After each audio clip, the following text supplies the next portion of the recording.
I have actually a couple of questions. One is, how do I get out of my own way?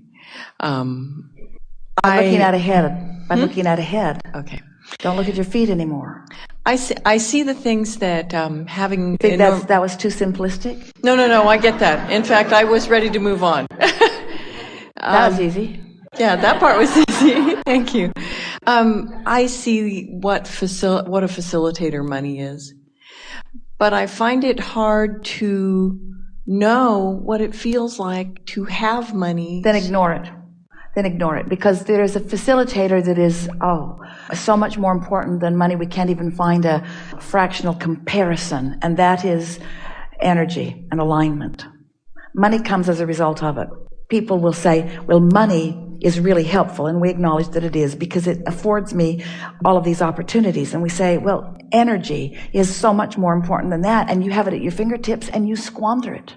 You don't tap into it. You have this big stream of energy flowing, and instead you choose a worrisome, bothersome thought and pinch yourself off from it. You have this stream of energy that is the clarity and the exhilaration of life that you're all reaching for, and instead you find somebody to be mad at and you pinch yourself off from it. And we say it's vibrational poverty that's going on around here, not pinching yourself off from money. Money is a byproduct of alignment, you see. So just get focused upon what matters, and everything that you want will then flow. Nothing is about money. Take money out of the equation and put only alignment in, and watch what happens. Okay. How can I be more aligned with the masters who've come here to teach us on this planet? By acknowledging that all any of them have for you is an example of alignment. You make it sound so simple. What a master has mastered is alignment. And so it isn't what they say, it's what they demonstrate. And what they're demonstrating is alignment.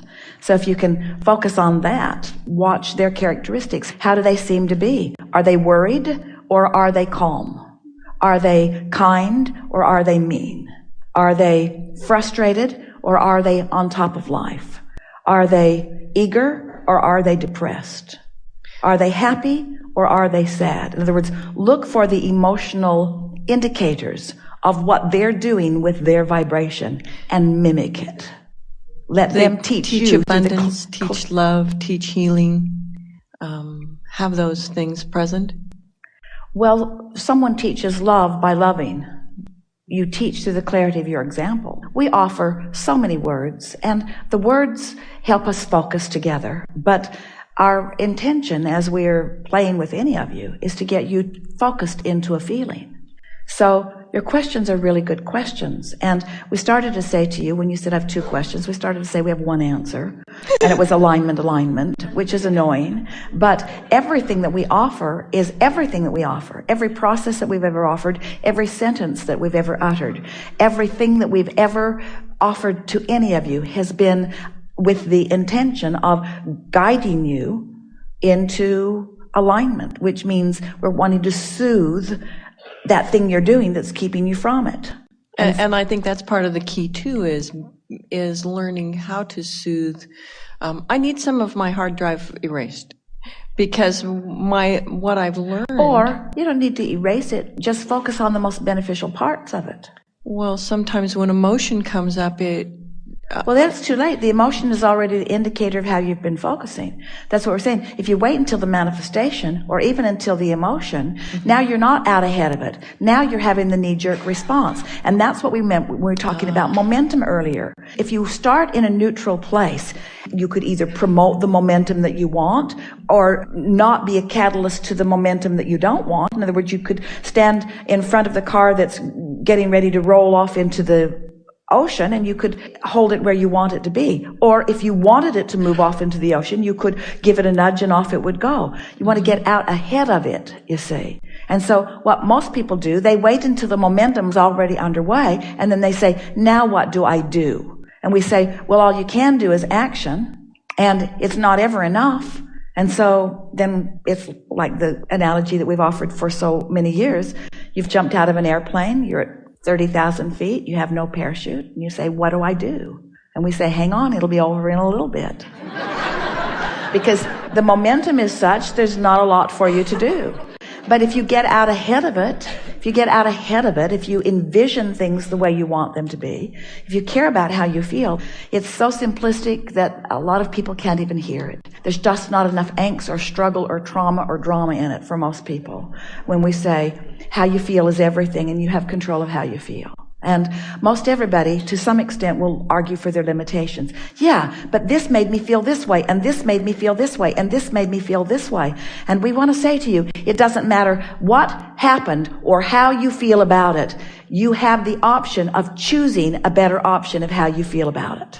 And I think that's what I'm asking for. What is it, that kickstart to let go? For most, it has to get bad enough that you can't stand it, and then you finally let go of it. But we don't think it should have to be that traumatic. We think that you ought to be able to feel the difference between complimenting someone and criticizing someone. Oh, yeah. We think you ought to be able to feel that difference. And when you're doing one or the other, make a choice. Oh, this is my preference. I'm going to do more of this and less of this.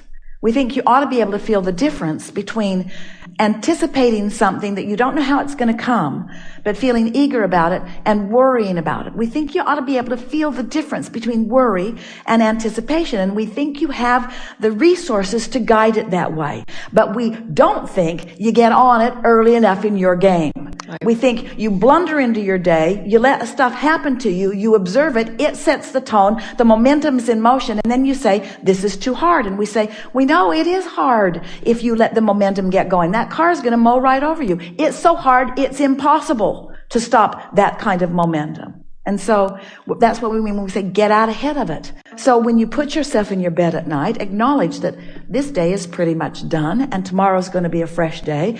And just make the suggestion to yourself that you're going to start this day on a good footing. Just say that softly to yourself, not making big promises and not talking about what you're not going to do or what you are going to do, but tomorrow's going to be a really good energy day. I'm going to wake up aware, and it's going to be neutral energy, and I'm going to get myself into a good feeling place early. And then just bask yourself to sleep.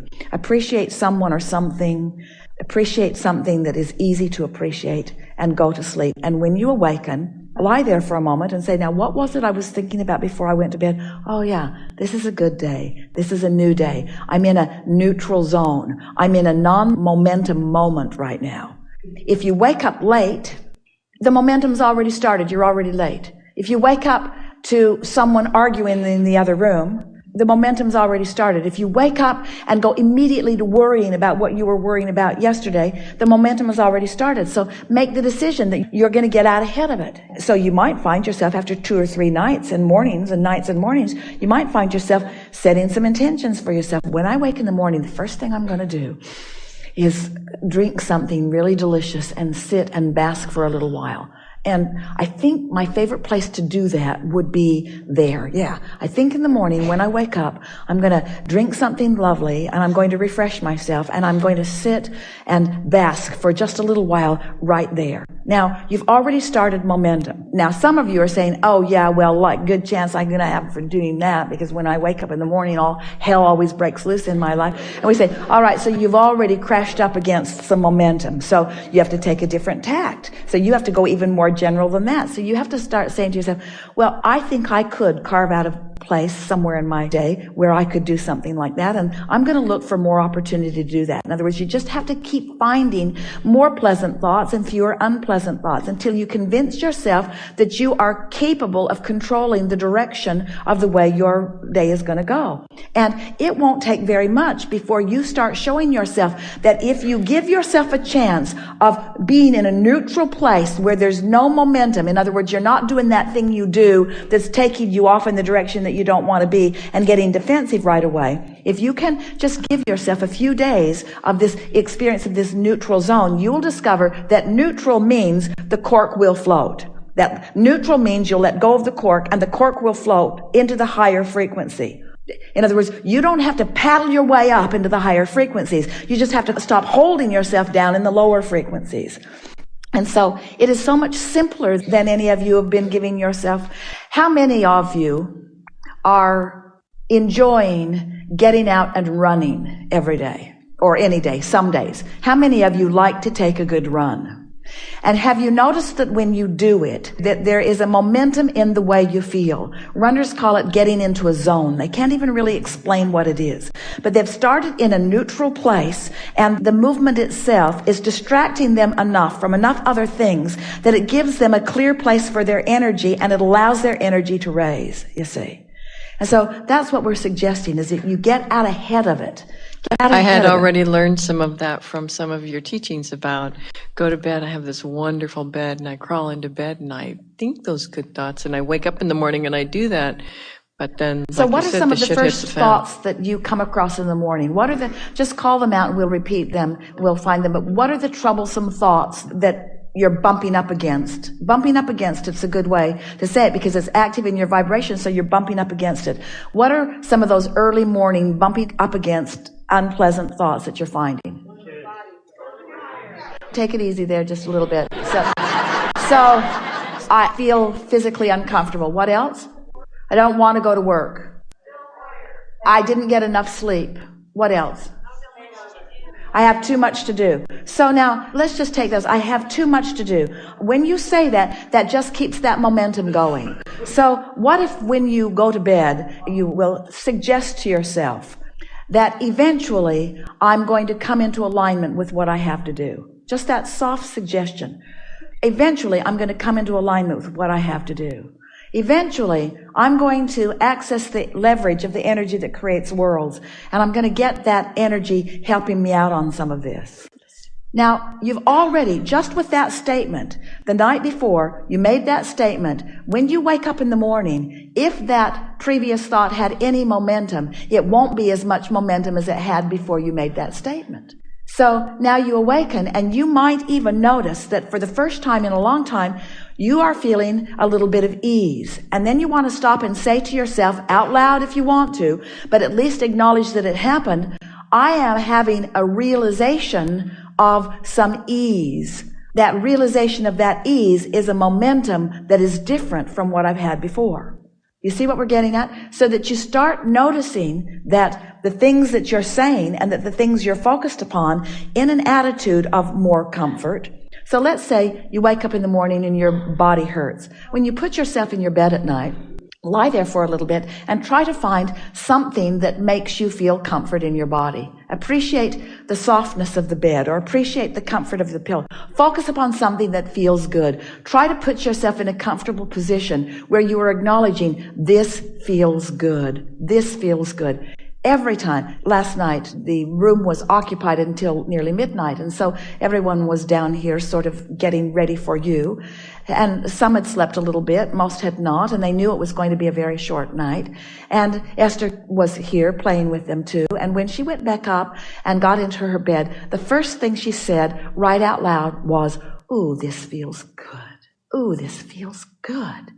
This feels good." It wasn't about there's not going to be much sleep or it's going to be a short night. Ooh, this feels good. In other words, if you're going to make a statement, let it be one that sets the momentum in the direction of what you want. And the more you do this deliberately, the more you will catch yourself when you're doing it indeliberately, or the more you will catch yourself in the middle of other momentum. But friends, we really, really want you to hear us when we say, don't try to stop momentum.